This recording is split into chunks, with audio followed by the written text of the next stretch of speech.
የህዝብ ተወካዮች ምክር ቤት በህገ መንግስቱ በተሰጠው ስልጣንና ተግባር መሰረት ህግ ያወጣል፣ አስፈጻሚ ተቋማትን ይከታተላል፣ ይቆጣጠራል፣ የህዝብ ውክልና ስራዎችን ያከናውናል። በዚህ አግባብ የምክር ቤት አባላቱ ባለፉት ዓመታት የህዝቡን ሁለንተናዊ ተጠቃሚነት እያረጋገጡ ያሉ ተግባራትን ሲያከናውኑ ስለመቆየታቸው ያነሳሉ። በዚህም የኢትዮጵያን የኋላ ቀሪነት ታሪክ መቀየር የሚችሉ ፕሮጀክቶች ተሳክተዋል፣ ሌሎችም ተጀምረዋል። የተጠናቀቁት የህዝብን ተጠቃሚነት ማረጋገጥ እንዲችሉ የታቀዱትና ወደ ስራ የተገባባቸው ደግሞ በተሻለ ፍጥነት እና ጥራት እንዲጠናቀቁ ክትትል ያደርጋሉ። ህዝብ አስተባብሮ ይሄ እንዲሳካ ማድረግን ይጨምራልና የተያዙ እቅዶች ከወትሮ በተለየ ሁኔታ ትንሽ የህዝባችንን ተጠቃሚነት የዜጋውን ተጠቃሚነት ትኩረት ያደረገ ስለሆነ ህዝቡ ለራሱ ጥቅም የሚሆነውን ነገር የኔ ብሎ እንዲይዝ ግንዛቤ ከማስጨበጥ ጀምሮ ትንሽ ጠንከር ያለ ስራ እንደሚጠበቅ አንሳት ይቻላል።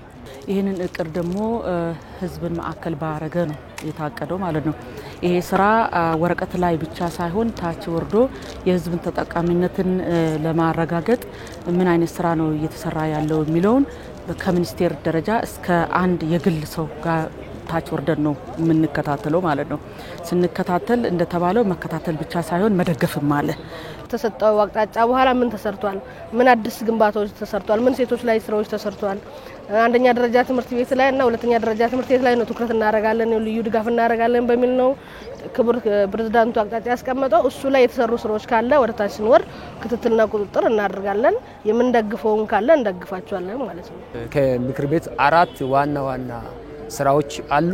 ክትትልና ድጋፍ ማድረግ ያለሰለሰ በየጊዜ አስፈጻሚ አካላትን መከታተል፣ መደገፍ፣ አቅጣጫውን ማሳየት፣ ጉድለት ያሉባቸው ጉዳዮች ቶሎ እንዲታረሙ የማድረጉን ስራ ይሰራል ማለት ነው። ታች ወርዶ ማየት፣ ታች ወርዶ እነዚህ ስራዎች ታች ላይ አሉ ወይ የሉም የሚለውን በደንብ እያየ አቅጣጫ እያስቀመጠ የሚሄድበት ስርዓት ነው የሚፈጠረው ብዬ አስባለሁ። በፈተናዎች ውስጥ የተገኙ ድሎችን ብሎም ጅምር ስራዎችን ከማስቀጠል ባሻገር ቀሪ ተግባራትን ተከታትሎ ማስፈጸምና ከስር ከህዝቡ የሚነሱ ጥያቄዎችን ለመመለስ ወደ ህዝቡ ወርደን እንሰራለን የምክር ቤት አባላቱ ሐሳብ ነው። የተሳኩ ስራዎች አሉ። በትንሹም የተሰሩ ትምህርት ቤቶች አሉ። በትምህርት ሚኒስቴር የተለያዩ ድጋፎች እየመጡላቸው ግን በተለያየ ምክንያት ደግሞ በተፈጥሮ አደጋ የተጎዱ አካባቢዎች አሉ። አሁንም ወደፊት መሰራት የሚፈልጉት ስላሉ በተሰጠው ድጋፍ ይስተካከላል የሚል ሐሳብ አለ። ጥያቄዎች በአንድ አመት የማይመለሱ ጥያቄዎች አሉ። የሚታቀዱም በአመት በ5 አመት በ10 አመት እቅዶች ውስጥ ገብቶ ነው የሚታቀደው።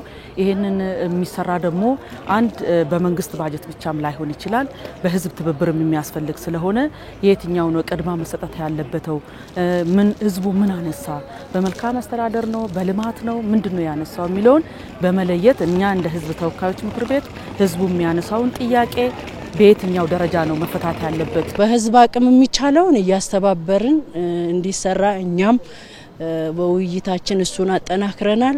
ፕሮጀክቶችን ጎብኝተን አስተያየት ሰጥተን እኛም ተደስተንበታል። ህዝቡ ደግሞ በትግስት እንዲጠብቅ የሀገርን አቅም ያማከለ ቅድሚያ የሚሰጠው ፕሮጀክት በተለይ መንገዶች ላይ መብራትንም ጨምሮ ውሃ የመጠጥ ውሃ ፕሮጀክቶች ያልተዳረሱበት እንዲዳረሱ ባላንስ እየተደረገ እየተሰራ ነው ያለው። ተስፋ ሰጪ ጅምሮች ናቸው ያሉት። የምክር ቤት አባላቱ እንዳሉት የህዝብን ተሳትፎ አጠናክሮ ማስቀጠል ቀዳሚው የትኩረት ማዕከላቸው ነው።